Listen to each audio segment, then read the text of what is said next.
Okay, everybody, we're back again with a little tip that I want to give some of you fellas, and it's right here on this white card. Now, I discovered these a few years back, and I had a daughter at the time that was working in a floral department at a local grocery store chain, and she had brought over some flowers one day, and this was stuck in it, stuck down in the vase, and there was a card inserted up here, kind of like this.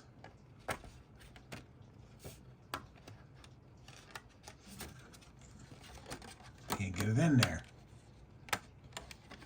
Okay, little thank you card, something like that. You would send flowers to somebody, your wife or something like that.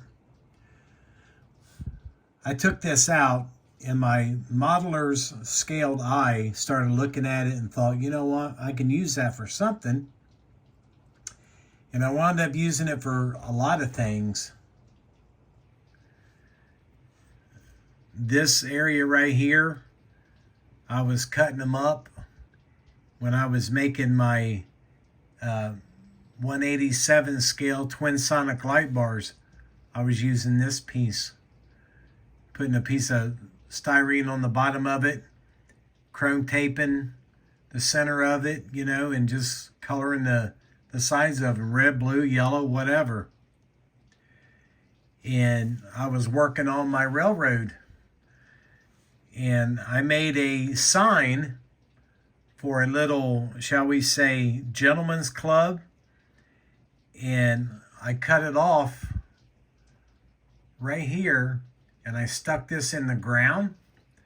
I painted all this part right here silver. I painted all this silver.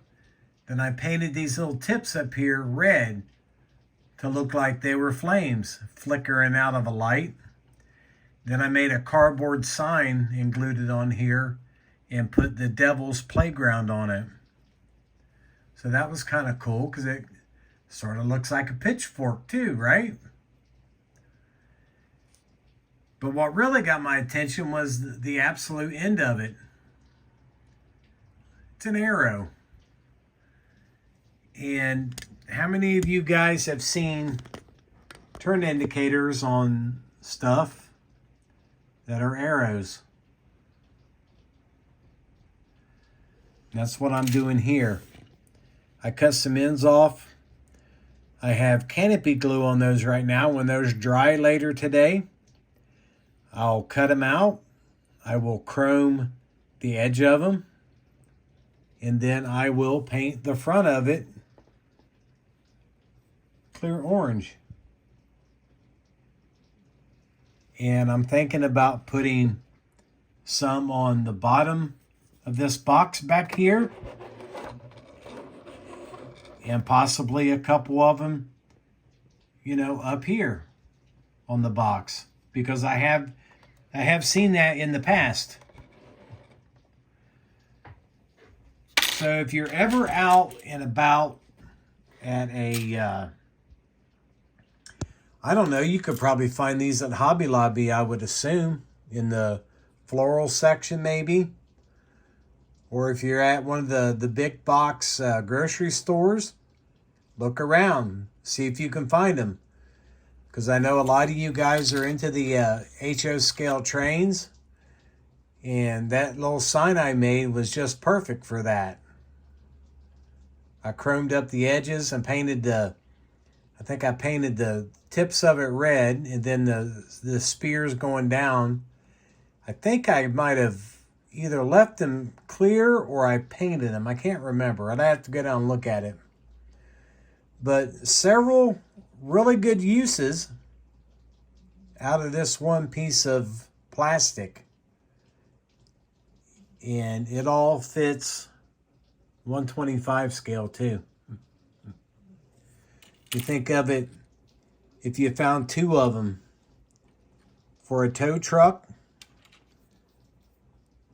Cut one end off, glue it on here, and then you could have an aerial sign light on the back of your tow truck with arrows pointing either direction.